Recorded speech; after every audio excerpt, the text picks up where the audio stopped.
au peuple, vous n'aurez pas le virus.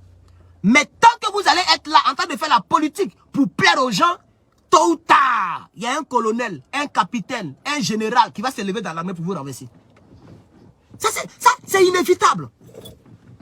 Parce que vous savez, dans la vie, il faut qu'un soit un inspire l'autre. Dans la vie, il faut qu'un inspire l'autre. C'est l'inspiration qui envoie l'expansion. C'est l'inspiration qui envoie l'expansion et l'action dans le cœur de l'autre. C'est comme ça. C'est pour ça que Gbagbo a dit, ceux qui pensent comme moi sont plus nombreux que mes adversaires. Donc il sait qu'il avait déjà gagné un combat au niveau éthique, au niveau de la pensée, du mental. Il sait que s'il n'est pas là, il y a toujours des Ivoiriens qui vont poursuivre ce qu'il a envoyé en Côte d'Ivoire. Parce qu'en Côte d'Ivoire, c'était un monopartisme, pour ceux qui ne savent pas ça. C'était un seul parti qui était au pouvoir. Et ce parti n'était pas prêt qu'un autre parti soit créé. Donc, dès qu'il a envoyé le multipartisme, dès qu'il a créé le FPI, dès qu'il a vu qu'il y a des millions derrière lui, même si Houphouët-Boigny, il sait qu'il n'allait jamais gagner devant Houphouët-Boigny, mais il est parti aux élections quand même. Et il a dit ça à la CPI. Il dit, madame, nous-mêmes, nous savions qu'on n'allait pas gagner, mais quand même, on est parti, et le mur de Berlin est tombé, et puis la démocratie est venue, et nous avons gagné. Donc, le gain de Gbagbo Laurent, ce n'était pas le pouvoir, c'était le fait de faire rentrer le virus dans le cœur des Ivoiriens. C'est pourquoi beaucoup d'Ivoiriens ont donné leur poitrine en 2010. C'est le virus qui a fait ça. C'est parce que la rébellion était plus forte que l'armée. L'armée était divisée, les généraux étaient déjà achetés, l'armée française nous bombardait, la communauté internationale était contre nous, on était très faibles et ils ont gagné. Sinon le virus est rentré. Et c'est ce virus qui fait qu'il y a plusieurs Ivoiriens qui sont des cyberactivistes aujourd'hui, malgré que le fait d'être cyberactiviste comme Drama Ouattara, ça met ta vie en danger. Mais malgré ça, on parle. Quand tu es cyberactiviste, que tu es hors du pays, tu ne peux plus rentrer dans ton pays. Si tu rentres, tu vas te mettre en prison, on va te tuer. Mais malgré ça, on parle. Le virus est rentré. Donc, je vais prendre l'histoire de la Côte d'Ivoire pour comparer cela à l'histoire de la CEDEAO avec l'Afrique noire. Le virus là, Assimi Goïta, Doumbouya, et puis Ibrahim Traoré, ils ont déjà mis le virus dans tout le cœur, dans tous les autres cœurs des généraux. Voilà. Ils ont déjà ça. Ils ne sont pas prêts, c'est tout. Par exemple, en Côte d'Ivoire, ils ne sont pas prêts. Sinon, je vous assure qu'il y a au moins 1000 soldats qui sont favorables pour faire un coup d'État. 1000 au moins, en Côte d'Ivoire. Mais le ministre de la Défense, c'est un Burkinabé. Ils ont peur. Ok? On me dit que ma connexion est faible. Désolé, généralement, quand le téléphone est chaud, il va mettre la clim. Le téléphone, il chauffe vite. Je ne sais pas pourquoi les iPhones sont comme ça. Mais ça chauffe vite. Donc, je vais mettre la clim parce qu'il y a un message qui s'est affiché sur l'écran. On me dit que ma connexion est très faible. Est-ce que vous m'entendez bien? Parce que souvent, je cache le micro aussi. Voilà, il y a un message comme ça. Il y a fait refroidi. Et puis, on va continuer le travail. Je vais conclure. Chers camarades, merci à tous ceux qui mettent les cœurs. Hein. Vraiment, merci beaucoup. Il y a mettre la clim, il y a refroidi un peu. Moi, j'ai un peu chaud, mais bon, il ne fait pas trop chaud aujourd'hui. Là, il est 73F. Donc, 73F, vous voyez, outside. C'est ça, non? Outside. Donc, à l'extérieur, il est 73. 73, ça ne vaut rien. Voilà, c'est pas, il ne fait pas chaud. Il ne fait pas du tout chaud, mais c'est pas pourquoi le téléphone chauffe. Je vais refroidir un peu, chers camarades.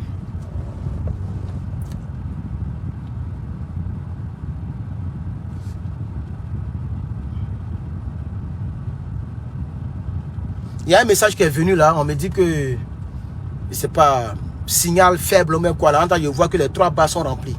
Donc peut-être que c'est chaud. Bien, on va continuer. Voilà, c'est refroidi. On va continuer. Moi, je vais profiter de la clim là un peu. Il a laissé comme ça, il a profité de la clim un peu. Donner des étoiles, il a payé carburant. Aujourd'hui, je suis sorti, il n'avait pas gêné mon locataire. Aujourd'hui, samedi, il ne travaille pas. Non, il a le laissé bien dormir, c'est pourquoi je suis sorti. Non, je suis sorti même pour acheter, il a fait les marchandises, mais je fais le direct dans la voiture parce que je ne vais pas gêner mon locataire. Chers camarades, on va poursuivre le débat. Pomper le cœur pour le Niger. À pomper, pomper, à pomper. Le nombre diminue hein, de 2000, on est tombé à 1500. Le nombre diminue. Pomper le cœur, partager le live. Je n'ai pas encore fini mon speech. Chers camarades, on va poursuivre le direct. Je dis ici aux peuples africains. Je dis ici aux au peuple panafricain. Je dis ici au peuple patriote comme moi. Je dis ici que le virus là, ça ne va pas s'arrêter. La France le sait très bien. Elle est au courant. C'est pourquoi même elle n'a même pas envie d'intervenir. C'est bouche ils font. On appelle ça intimidation. Dissuasion. Ils veulent dissuader l'armée nigérienne. Ils veulent intimider l'armée nigérienne. Demain, on va se réveiller. Il n'y aura pas d'attaque. Parce que la France sait qu'elle ne peut pas stopper ce fléau. La France a compris que l'Africain a compris. Je reprends. La France a compris que l'Africain a compris. La France a... Quand un bête, quelqu'un qui est bête, quand il comprend quelque chose, il n'oublie plus. Hein. Est-ce que vous avez remarqué ça? Un enfant qui... C'est-à-dire, il y a des élèves qui ne retiennent pas vite, par exemple. Il faut répéter, répéter. Mais quand il a compris, il a dit, ah, c'est fini. Toute sa vie, il ne va pas oublier. Un bête, quelqu'un qui n'est pas trop intelligent, quand il commence à comprendre quelque chose, il ne peut plus oublier ça. C'est ça l'Afrique. On nous a toujours malmenés, on nous a toujours effrayés, on nous a toujours malmenés. On a compris que c'est nos armées qui peuvent envoyer la vraie démocratie dans nos États. Donc quand l'armée fait une mauvaise action qu'on appelle coup d'État, qui n'est pas bon normalement, le peuple est derrière les coups d'Étaïstes parce qu'on a compris que c'est seules les armées qui peuvent nous aider. Puisque les gouvernants, les France-Africains, quand ils sont au pouvoir, ils utilisent la même armée pour la répression, pour gazer le peuple, pour emprisonner les gens, pour faire peur aux gens. Donc quand les armées prennent le pouvoir par un coup d'État, on est derrière les armées. L'Africain a compris. Et la France sait que l'Africain a compris. C'est ça la vérité. La France sait que l'Africain a compris. Et on ne peut pas arrêter ça. Et l'armée que vous voyez là, les armées que vous voyez là, ce sont des êtres humains comme vous et moi. C'est un travail qu'ils font, c'est tout. C'est un travail qui se fait avec les armes. C'est pourquoi on dit l'armée. Vous voyez, non? Par exemple, on dit gendarme. C'est des gens en armes. L'armée, c'est des personnes qui travaillent avec des armes. Tu vois? Donc, dans vos pays, il y a des gens qui sont dans la justice, des gens qui sont dans le commerce, mais c'est des gens, c'est des citoyens. C'est comme ça, il y a des citoyens qui sont dans l'armée. Vous voyez? Et comme la chose qui fait plus peur et qui peut ôter la vie facilement, c'est les armes, alors les citoyens, les panafricains qui ont pour travail les armes, l'armée, prennent leurs responsabilités en utilisant la seule chose qui peut aider l'Africain, c'est-à-dire les armes, pour enlever les nègres des maisons et pour s'asseoir, pour servir leur peuple. Ces armées-là, on est d'accord avec elles, quel que soit le moyen qu'elles utilisent. Parce que ils ne peuvent pas, ou bien elles ne peuvent pas, les armées de nos pays, de nos États, elles ne peuvent pas enlever le président à part, ou bien sans le coup d'État. Elles ne peuvent pas. Elles ne peuvent pas. Sans le coup d'État. Parce que même si elles doivent attendre les élections, les gens vont tricher dans les élections pour se maintenir au pouvoir. Ils vont changer la constitution. Ça, c'est pas le domaine de prédilection. Ils ne peuvent pas parler d'un problème constitutionnel. Ils ne peuvent pas intervenir dans un problème de l'Assemblée nationale. Et tout ce qu'ils connaissent, viser et puis tirer. Donc, comme ils ne peuvent pas intervenir dans un problème où on vote les lois, un problème où on change les constitutions, un problème de ce genre, alors eux, ils préfèrent faire un coup d'État. La preuve, quand ils font le coup d'État, ils vont pas aller, ils ne visent pas tous les magistrats. C'est pas leur problème. Si tu étais magistrat et qu'ils ont fait le coup d'État, tu demeures magistrat. Si tu étais professeur d'université, quand ils ont fait le coup d'État, tu es toujours à ton poste. Quand ils viennent là, ceux qu'ils attrapent là, c'est les personnes qu'ils ont trouvées au pouvoir qui volent l'argent là. Eux, ils les attrapent. Ils n'ont pas de problème avec les autres. C'est les gouvernants qu'ils ont trouvés là. Et ceux qui volaient, ils étaient au courant que les gens volaient. Mais comme eux, ils ne sont pas là pour juger. Ils ne pouvaient pas les traduire en justice. Ils ne pouvaient pas juger. Et puis l'armée, c'est le commandement. Quand le ministre a dit, on dit c'est le ministre qui a parlé, on exécute. Le président a parlé, on dit c'est le président qui a parlé, on exécute. Donc le seul moyen que l'armée peut utiliser pour servir son peuple, c'est les armes. C'est les coups d'État. Et ce qui me plaît, c'est que la plupart des coups d'État qui ont eu lieu, il n'y a pas eu effusion de sang. Chers camarades, voici pourquoi nous soutenons les coups d'Étaïstes. Et nous comprenons dans quelle mesure et pourquoi ces armées-là utilisent les coups d'État. Parce que c'est le seul moyen qu'ils peuvent utiliser. Il faut le comprendre comme ça. Si tu l'as compris comme ça, je pense que ça fait un plus pour le combat. Parce que les gens nous narguent. Oh, tu es pasteur, puis tu soutiens les coups d'État. Oh, tu es un coup d'État, tu soutiens les coups d'État. Est-ce que le coup d'État, c'est une bonne chose? Est-ce que c'est une mauvaise chose? Non, non, non. Il faut comprendre comme je l'ai expliqué. Ils n'ont pas le choix. Et comme eux-mêmes, un coup d'État, normalement, on peut tuer. Et il faut tuer pour effrayer même les gens qui sont là, pour libérer vite le pouvoir. Il faut tuer même, généralement. Mais regardez les coups d'État qui ont eu lieu ces derniers temps. Il n'y a pas eu trop de morts, ou il n'y a pas eu de morts même. Comme au Niger, il n'y a pas eu de morts. Parce que leur but, c'est même pas pour utiliser les armes. C'est pas pour tirer. Leur but, c'est simplement pour enlever ceux qui sont au pouvoir. Et puis, essayer de servir leur peuple. C'est tout. C'est leur but. Donc, c'est le seul moyen c'est le seul moyen qui peut aider l'Africain. C'est pourquoi nous sommes greffés à ces coups d'État. Parce que c'est ça seulement qui peut nous aider à chasser l'armée française. Nous, c'est pas que nos dirigeants doivent être des militaires. C'est pas ça qui nous intéresse. Nous, on veut que la France dégage. Son armée dégage. Le franc CFA, franc des colonies françaises d'Afrique, un truc comme ça. Le franc colonial. C'est ça que vous utilisez encore en 2023. Mais quand même. Au 21e siècle. Où la vie est développée jusqu'à fatigué. Vous utilisez encore le franc CFA. Vous voyez? Et on sait que la seule chose qui peut faire que le franc CFA parte, c'est de combattre ceux qui sont derrière, c'est-à-dire la France. Et on sait que le seul moyen qu'on peut utiliser pour combattre la France, c'est nos armées qui nous aident. Nos armées qui ont le même cœur que moi, mais il est militaire. C'est la seule différence. Hein? Aboudraman que vous voyez là, il a le même cœur que moi, mais Dieu merci, lui, il est général. Et un général, il a des troupes. Il était même au devant de plus de 700 personnes au temps de Bazoum. Lui, il commandait 700 militaires. Aboudraman que vous voyez là.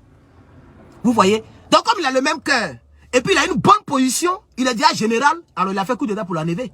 C'est le cœur qui l'a poussé à faire le coup d'État. C'est pas parce qu'il est militaire, c'est parce qu'il a le cœur que moi j'ai. J'espère que cette fois-ci, j'ai très bien expliqué maintenant dans le contexte, pour que les gens comprennent. Même si un dramonista regarde cette vidéo, surtout cette partie de la vidéo, il sera convaincu. Parce que j'ai très bien expliqué, je crois bien. Et c'est pourquoi nous soutenons les coups d'État. C'est pas parce qu'on est pasteur, on est mauvais, on soutient les mauvaises choses. Non. C'est la motivation. C'est l'intention. C'est l'enjeu. C'est ce qui est derrière là. C'est ça qu'on soutient. Et comme on n'a pas d'autre moyen de sortir de ce pétrin dans lequel la France nous met, on est obligé de soutenir. Donc quand même, quand vous dites vous soutenez le coup d'État, je suis obligé de dire oui, je soutiens le coup d'État. Mais je sais que c'est la motivation que je soutiens en réalité. Parce que si nos présidents étaient des panafricains, on n'allait pas être dans tout cela aujourd'hui. Si nos présidents nous servaient, nous le peuple d'Afrique, on n'allait pas être dans tout cela. Nos populations n'allaient pas prendre la mer, la Méditerranée pour aller mourir dans le désert. J'ai vu une vidéo, une Camerounaise. Elle était en train de mourir, puis ils ont filmé, elle agonisait maintenant. Il n'y avait plus l'eau. On ne peut même pas lui donner l'eau pour boire. Ses lèvres sont sèches. Ceux même qui filment là, eux-mêmes ils n'avaient plus d'eau. Donc qu'est-ce qu'ils ont fait? Comme il peut pas, elle est grosse, il ne peut pas trimballer le cadavre et puis aller en Italie. Donc ils vont la laisser dans le désert et puis les chiens de brousse là vont venir la manger. Donc qu'est-ce qu'ils ont fait? Ils ont pris photo pendant qu'elle agonisait et puis ils ont filmé pour envoyer au Cameroun. Comme ça, si les parents la reconnaissent, les parents vont commencer à faire les funérailles parce qu'elle va mourir. Et elle est morte. Et ils l'ont laissée dans le désert. Et je suis sûr que les chacals l'ont mangée la nuit. Ça m'a fait très mal. Ça m'a fait très mal.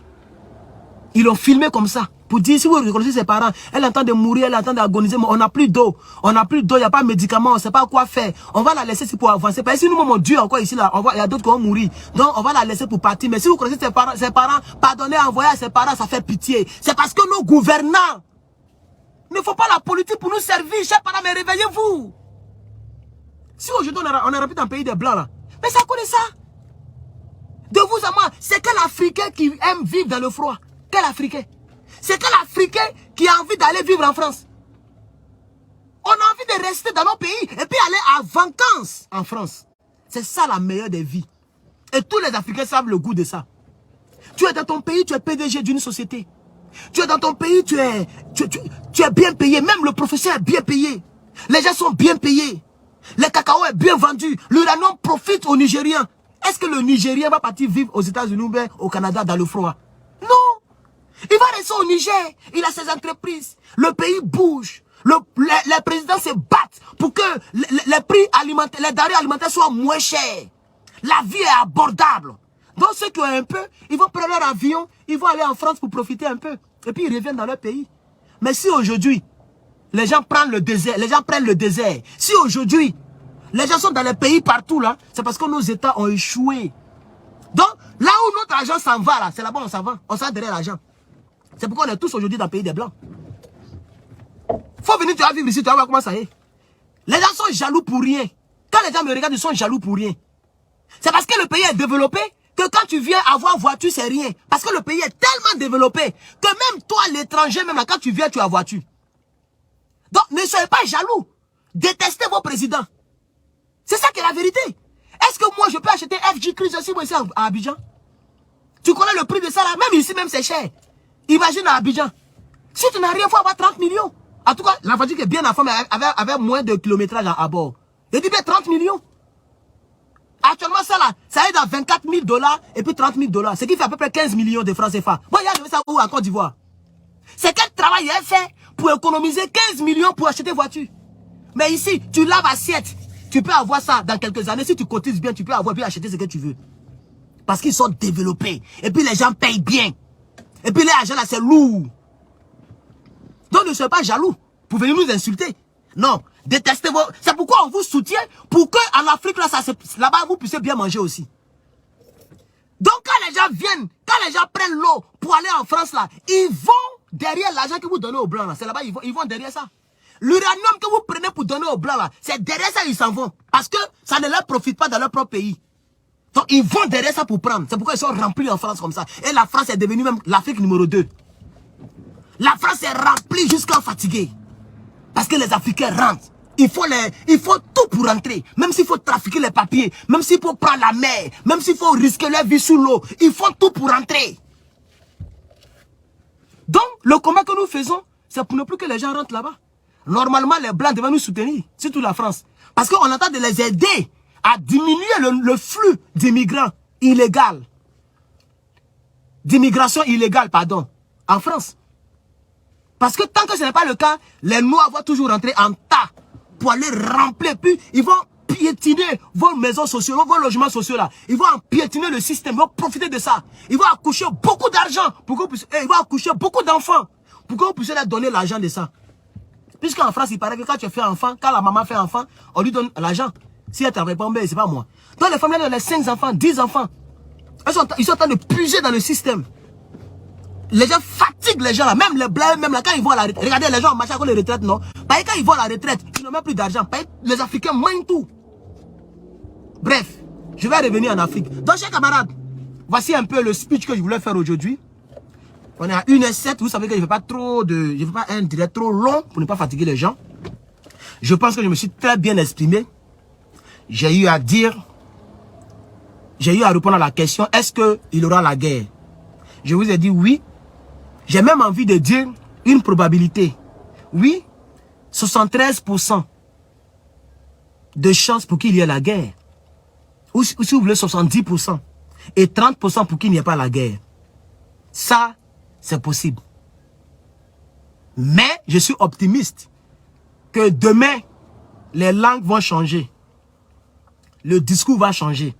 On va se moquer d'eux. Ça, c'est sûr, parce que je vais me moquer d'eux. Je ne vais pas les louper. Mais au moins, les vies seront sauvées.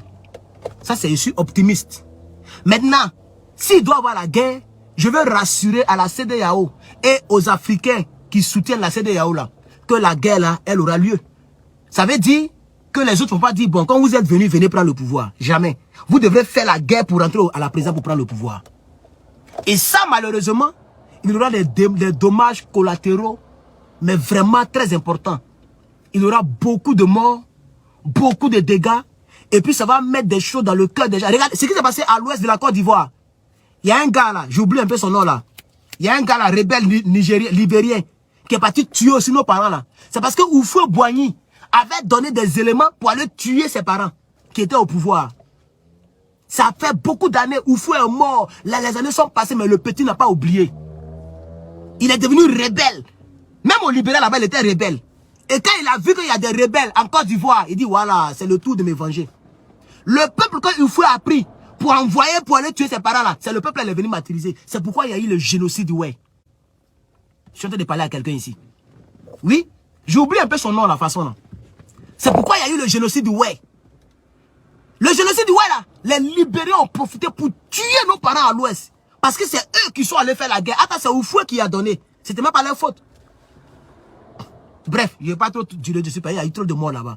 Donc je suis en train de dire, c'est ça qui pourra naître. Quand vous allez tuer les Nigériens, par milliers peut-être, dans d'autres années, le Bénin sera surpris. S'il y a un petit froufrou, un petit mouvement de guerre, les Nigériens vont profiter pour aller vous mater. Ça, je vous dis ça, hein? C'est des choses qui vont se dérouler. S'il y a un petit truc en Côte d'Ivoire, tous les Nigériens, est-ce que vous savez, il y a combien de Nigériens en Côte d'Ivoire, combien de Haoussa? Tous ceux-là vont prendre les armes contre la République de Côte d'Ivoire pour se venger. Parce que vous avez tué ses parents hier. S'il y a un problème au Sénégal, les Nigériens vont aller se venger là-bas. Bon, je ne vais pas trop aller en profondeur parce que ça va effrayer les gens ici. Chers camarades, je suis Herman le Patriote. Je suis Herman le Patriote. Merci beaucoup d'avoir suivi ce direct. Que Dieu bénisse toutes les personnes. Voilà, ne partez pas, ne partez pas. Ouh, ne partez pas, il y a un message. Attends, il y a combien de minutes? Il y a un petit truc à dire là. Ok, on est à 1h10. Il y a pas 5 minutes.